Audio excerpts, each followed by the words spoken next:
लखनऊ में ललकार और दिल्ली में यलगार। देश में सियासी संग्राम की ये वो दो तस्वीरें हैं जो यूपी से दिल्ली तक की तासीर बयां कर रही हैं। सोमवार को शुरू हुए यूपी के विधानसभा सत्र का नजारा भी संसद के मॉनसून सत्र सरीखा दिखा। विपक्षी दल सरकार को घेरने की पूरी तैयारी से आए। कानून व्यवस्था से लेकर स्कूल मर्जर तक, बिजली से लेकर स्वास्थ्य व्यवस्था तक तमाम तख्ती पोस्टर्स के प्रदर्शन से सपा के विधायकों ने सरकार के खिलाफ मोर्चा खोल दिया। हंगामे के हालात में स्थगित भी हुआ सदन। सपा बीजेपी में जमकर वार पलटवार भी दिखा।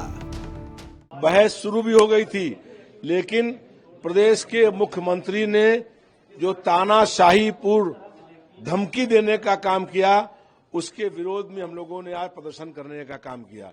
अगर प्रदेश का मुख्यमंत्री विधायकों को धमकी देगा सदन के अंदर और जिस भाषा का इस्तेमाल करेगा, उस भाषा को हम लोग किसी भी कीमत में बर्दाश्त नहीं करते थे।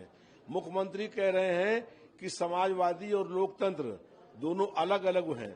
हम लोग 50 साल पहले लोकतंत्र को बचाने के लिए जेल गए थे और लोकतंत्र सेनानी हैं। समाजवादी पार्टी संघर्षों के कोख से पैदा हुई है और अगर प्रदेश के मुख्यमंत्री अब शब्दों का इस्तेमाल करेंगे तो किसी भी कीमत में हम लोग उसे बर्दाश्त नहीं कर सकते हैं। प्रदेश की बेहतर शिक्षा को लेकर, बेहतर स्वास्थ्य सुविधा को लेकर, कृषि विकास की दर को बढ़ाने को लेकर, स्किल डेवलपमेंट को लेकर, रोजगार को लेकर के जब हमने 36 घंटे तक सदन चलाया था, तब भी समाजवादी पार्टी ने सदन का वॉकआउट किया था। तो ये लोग विकास इनके एजेंडे में नहीं है, इसलिए वे लोग इस प्रकार की सिर पैर की बातें बोल करके ऐसे संसदीय शब्दों का प्रयोग करते हैं जिसके लिए वे पहले से ही कुख्यात हैं। वहीं दूसरी ओर दिल्ली से सजे इंडिया गठबंधन के दंगल में खूब गदर मचा। वोट चोरी और एसआईआर को लेकर पहले किए गए मार्च के ऐलान के मद्देनजर विपक्षी दलों का कारवां चुनाव आयोग के ऑफिस की तरफ कूच कर गया। राहुल गांधी की अगुवाई में 25 से ज्यादा दलों के नेताओं ने अंगड़ाई तो ली, लेकिन पुलिस ने रास्ते में ही रोक लिया।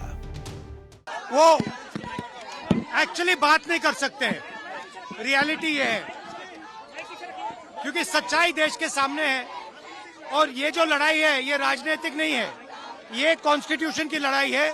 कॉन्स्टिट्यूशन को बचाने की लड़ाई है, वन मैन वन वोट की लड़ाई है। इसीलिए हमें साफ प्योर वोटर लिस्ट चाहिए। 25 दलों के 300 से ज्यादा नेताओं ने चुनाव आयोग के दफ्तर तक जाने की जिद पकड़ी तो पुलिस ने परिवहन विभाग के पास ही बैरिकेडिंग कर दी और इन हालात में आक्रामक अंदाज में दिखे अखिलेश यादव बैरिकेड भी कूद गए। नहीं, हम तो नहीं चाहते। अब इस हालत में कैसे जा पाएंगे भाई? वर्दी वाले लगे, इन्हीं ने वोट रोका, ये हमें रोक रहे हैं, तो आखिर सरकार रुकवा रही है, इनकी गलती नहीं है। तो वर्दी पहने ये जानते हैं इनका वोट चोरी हो रहा है, वर्दी वालों की गलती नहीं, तो इनके ऊपर बैठे हुए हैं उनकी गलती है। 30 लोग के जाने पर सहमति है आपकी? 30 लोग पहले जाने तो दें, बस कहाँ है, बसी का नहीं पता भाई, बस कहाँ है ये बताओ। मुद्दा विहीन समाजवादी पार्टी है, सदन का समय बर्बाद करने वाली समाजवादी पार्टी है। जनता की समस्या उठाने में जो असमर्थ हो गई वो समाजवादी पार्टी है।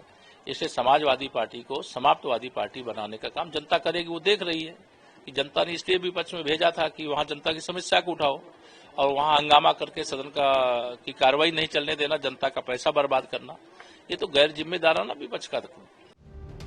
विपक्षी दलों की जिद पर आयोग की तरफ से न्योता आया कि 30 लोगों की लिस्ट भेजो और मिलने आओ, लेकिन विपक्षी दल भी जिद पर अड़ गए। प्रियंका गांधी से लेकर अखिलेश यादव, महुआ मोइत्रा सब धरने पर बैठ गए। हंगामे के हालात में पुलिस ने सबको हिरासत में भी ले लिया, हालांकि बाद में सबको छोड़ दिया गया। संविधान की दुहाई देते हैं। इन दिनों में देश देख रहा है सबसे संविधान विरोधी काम कोई कर रहा है तो उसकी सरगना श्री राहुल गांधी जी हैं। कांग्रेस पार्टी की दिशाहीनता की और उनकी ये दुविधा बन चुकी है। एसआईआर पहली बार नहीं हो रहा है। हर एक राज्य में राष्ट्रीय स्तर पे चुनाव आयोग की एक नियमित प्रक्रिया है। मतदाता सूची को परिष्कार करने के लिए, व्यवस्थित करने के लिए चुनाव आयोग की आजादी के उपरांत एक निरंतर प्रक्रिया है। कांग्रेस पार्टी पहले ईवीएम के ऊपर झूठ बोलते हैं, कभी महाराष्ट्र की बात उठाते हैं, कभी हरियाणा की बात उठाते हैं, झूठ की वो एक नया पहाड़ बनाते हैं। बहरहाल अब इसे सियासी अलगार कहें या सियासी संग्राम का सोमवार, जो भी है, यूपी से दिल्ली तक सजे इस दंगल में जमकर हुई सियासी मुठभेड़। ऐसे में सवाल यही है कि इस संग्राम के मायने क्या।